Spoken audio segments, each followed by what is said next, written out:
bienvenue à tous, et mesdames, messieurs, chères adhérentes, chers partenaires, chers invités ici présentes. Je suis vraiment ravie d'ouvrir ce second séminaire de l'Observatoire numérique Nouvelle-Calédonie.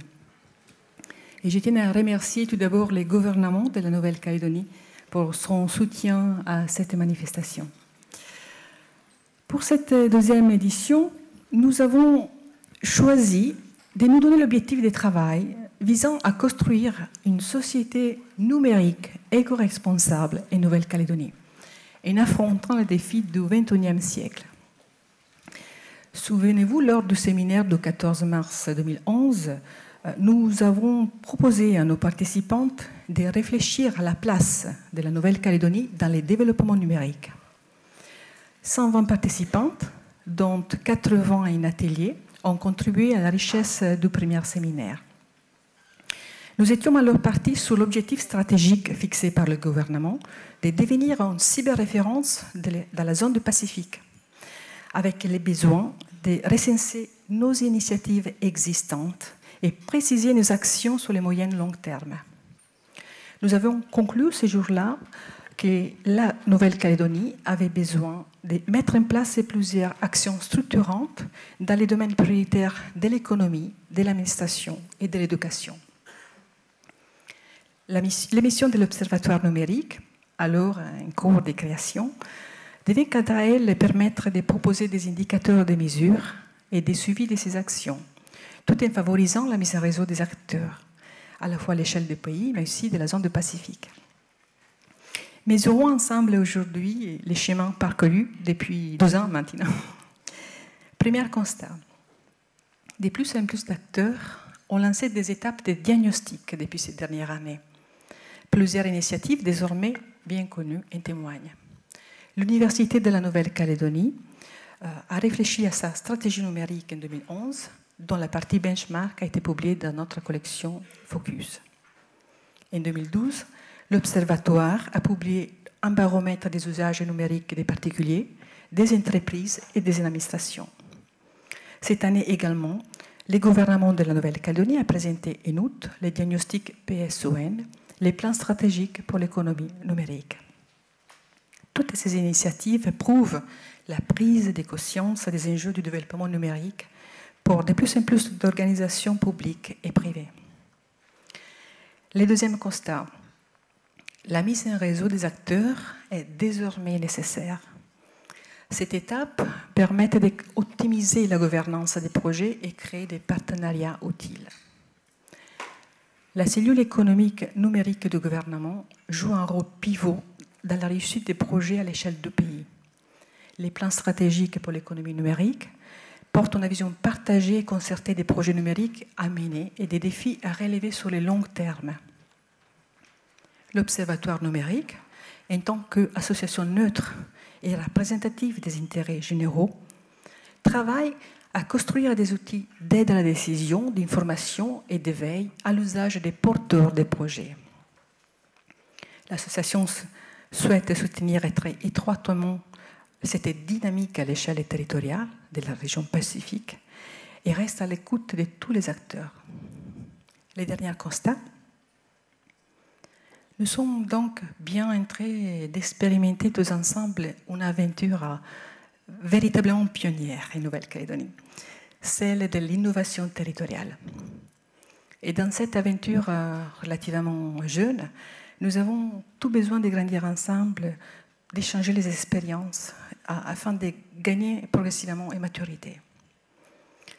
Dans cette aventure prometteuse des projets et des valeurs, mais aussi d'emplois, nous avons également besoin de fixer des objectifs communs et partagés à l'horizon 2025. C'est le cap fixé aujourd'hui par ce second séminaire. Donc, précisons les objectifs du séminaire. Fixer des objectifs d'intérêt généraux à long terme dans une démarche de prospective et de grande lucidité par rapport aux défis du XXIe siècle. C'est effectivement ce que nous vous proposons aujourd'hui. Pour bien démarrer cette journée de travail, laissez-moi partager avec vous quelques idées qu'il me semble importantes d'évoquer en introduction. Tout d'abord, de quoi parle-t-on lorsqu'on parle du défi du XXIe siècle et comment les nouvelles technologies peuvent-elles y contribuer. Il est sûr que chacun possède ses réponses individuellement. Donc je me permets donc de vous livrer ici quelques points de vue pour ouvrir les débats. Avec l'équipe de l'Observatoire, nous avons choisi de vous proposer 3 questions clés pour relever les défis d'avenir. Les premiers défis consistent à accompagner le renouveau des modèles de société, imposant la question des actions à mener en faveur de l'innovation et de la réduction des inégalités. Les deuxièmes consistent à répondre aux défis énergétiques et environnementaux du XXIe siècle, en s'interrogeant sur les nouvelles stratégies de développement numérique. Le troisième défi consiste à créer une dynamique des filières numériques en Nouvelle-Calédonie en identifiant les bons leviers de compétitivité et d'innovation. Donc, pour répondre au premier défi, nous avons tous créé des nouveaux mythes, des nouveaux imaginaires, à la fois social, économique, et aussi de prendre les nouveaux risques face à un avenir incertain. Au XIXe siècle, à l'époque de l'émulation intellectuelle des Lumières et des explorateurs, des nouveaux territoires inexplorés ont permis d'ouvrir les esprits et donner l'accès à de nouvelles ressources naturelles. Le XXIe siècle nous propose, quant à lui, d'explorer l'univers immatériel et cybernétique, en boostant et en ouvrant l'émulation intellectuelle et en faisant de la donnée une nouvelle valeur d'échange et peut-être un nouveau moyen de relever les défis énergétiques et environnementaux. On parle cette année de plus en plus de nouveaux phénomènes, par exemple les big data.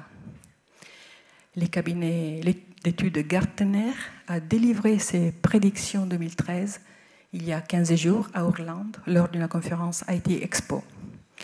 4,4 millions d'emplois IT seront créés d'ici 2015 pour supporter les besoins des organisations en matière de big data. Depuis les clubs de Rome, les défis d'avenir sont définis par des nouveaux mots, des nouveaux concepts qu'il est important de bien comprendre pour savoir comment les mettre en œuvre, les adapter, les manipuler, afin de trouver de nouvelles pistes d'action. Parmi ces nouveaux concepts, on peut citer par exemple celui du développement durable ou soutenable, autrement dit de la croissance verte, qui se caractérise pour les 3 piliers économie, environnement et société.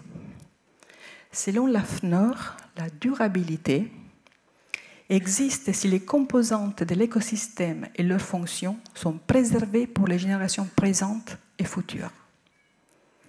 On parle aussi des responsabilités sociales des entreprises, signifie que les préoccupations sociales, environnementales et économiques sont désormais volontairement intégrées dans les échanges et les activités avec les autres.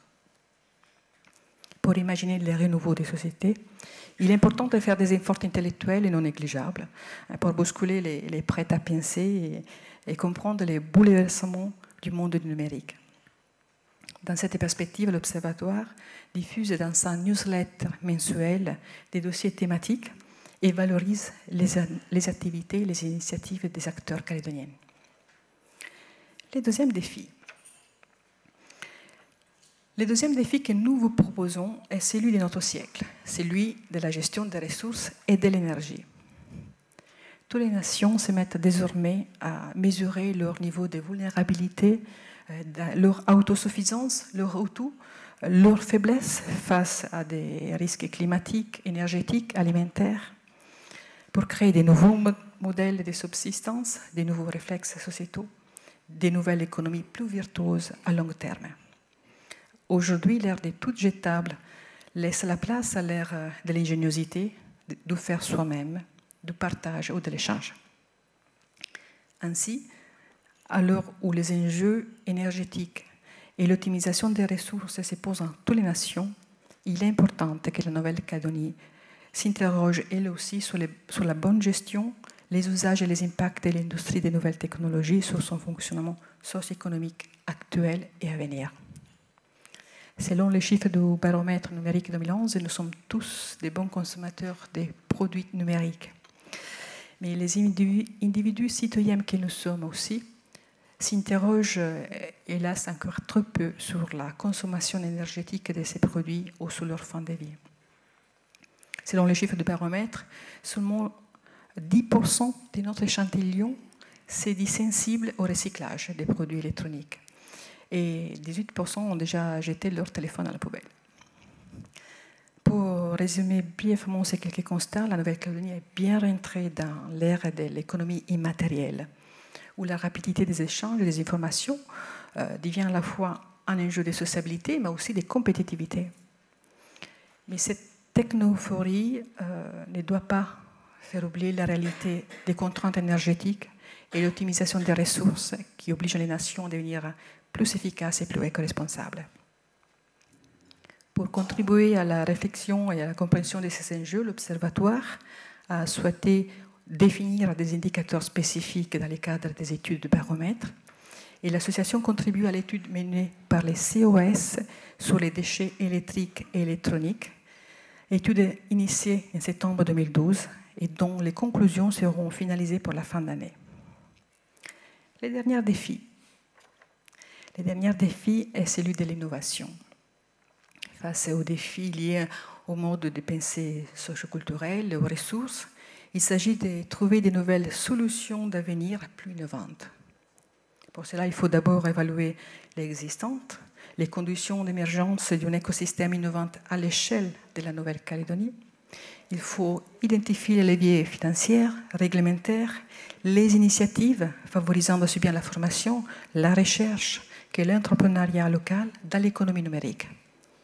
Il faut enfin faire des propositions concrètes d'évolution réglementaire, organisationnelle et proposer des projets de partenariat. Partant de l'importance d'initier des réflexions de fond avec les acteurs, l'Observatoire a pris les partis de faire émerger l'innovation en organisant des ateliers de travail en petits groupes d'une trentaine de participants au maximum. D'abord les 18, 19 et 20 octobre en collaboration avec la CPS, puis formalisé dans un cycle d'ateliers innovants avec la Maison du Livre. Et tous les travaux et les comptes rendus sont disponibles sur le site web de l'association. Pour conclure, en quelques mots et laisser la place aux nombreux invités intervenants, je souhaiterais vous demander aujourd'hui d'écouter attentivement les éclairages apportés par 24 intervenants, de contribuer au moment des constructions d'idées avec vos tablettes, vos smartphones, mais aussi avec les tableaux blancs interactifs, et de rester concentrés jusqu'à l'atelier de brainstorming, parce que c'est à ce moment-là que vous allez devoir travailler et proposer des pistes concrètes d'action. Cette journée de séminaire a vocation à contribuer aux réflexions de tous les décideurs engagés au sujet, afin d'intégrer la dimension de l'éco-responsabilité de façon transversale aux scénarios qui sont en train d'être définis. Donc, il me reste à vous souhaiter une excellente journée de travail, riche de chances et de solutions d'avenir. Et je laisse la parole à Charlotte Ullmann, directrice de l'association, pour vous présenter les déroulés de la journée. Merci à tous. Merci pour votre présence.